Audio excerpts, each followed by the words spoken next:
మీరు ఒకవేళ కోర్టులో కనుక ఇది చెల్లుబాటు కాకపోతే ఇంతకుముందు ఉన్నట్టు 23-24% ఇంప్లిమెంట్ అయితే మీరే రాష్ట్ర అధ్యక్షులు అయితే మీరు మీ పార్టీ తరఫున బీసీలకు ఎంతమంది ఇస్తారు?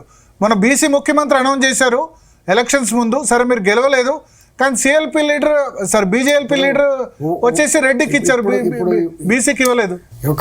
ఒక మాట ఇప్పుడు మా పార్టీ ఎన్నికల ముందు ఒక మాట ఇచ్చింది, ఈ రాష్ట్రం ఏర్పడిన తర్వాత ఒక్కనాడు కూడా ఒక ఓబీసీ ముఖ్యమంత్రి కాలేదు, తెలంగాణ ప్రజలారా మీరు మమ్మల్ని గెలిపించండి, మేము ఓబీసీ ముఖ్యమంత్రి ఇస్తామని చెప్పిండ్రు.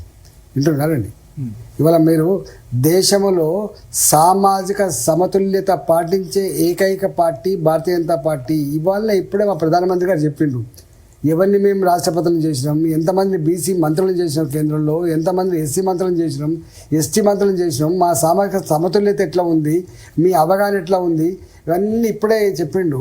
అందుకనే భారతీయ జనతా పార్టీ ఇవాళ అన్ని పార్టీల కంటే కూడా అన్ని ఈ సమాజాన్ని సమగ్రంగా అర్థం చేసుకొని ఏం చేయాలనో అడుగులు వేస్తున్న పార్టీ. అందుకనే ఇలా దేశవ్యాప్తంగా మోడీ గారి నాయకత్వంలో ప్రజల చేత శభాష్ అనిపించుకున్న పార్టీ భారతీయ జనతా పార్టీ, గుర్తుపెట్టుకోండి. ఈటెల గారు ఇప్పుడు కులగణన రిపోర్ట్ను సభలో సీఎం రేవంత్ రెడ్డి ప్రవేశపెట్టారు. బీసీల అభ్యున్నతే లక్ష్యమని రేవంత్ చెప్తున్నారు. కులగణన సర్వే తూతు మంత్రంగా చేశారు, లెక్కలన్నీ తప్పులని విపక్షాలు ఆరోపిస్తున్నాయి. అసలు ఏంటి కులగణన సర్వే ప్రామాణిక ఎంత అంటారు? కాంగ్రెస్ ప్రభుత్వం చేపట్టినటువంటి కులగణనపై మీకున్న అభ్యంతరాలు ఏంటి అసలు?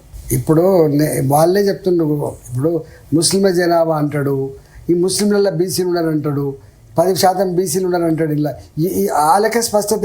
ఒక మాట 11 గంటలకు శాసనసభ సమావేశం కావాలి, 1:30కో 2:30కో అయినట్టున్నది.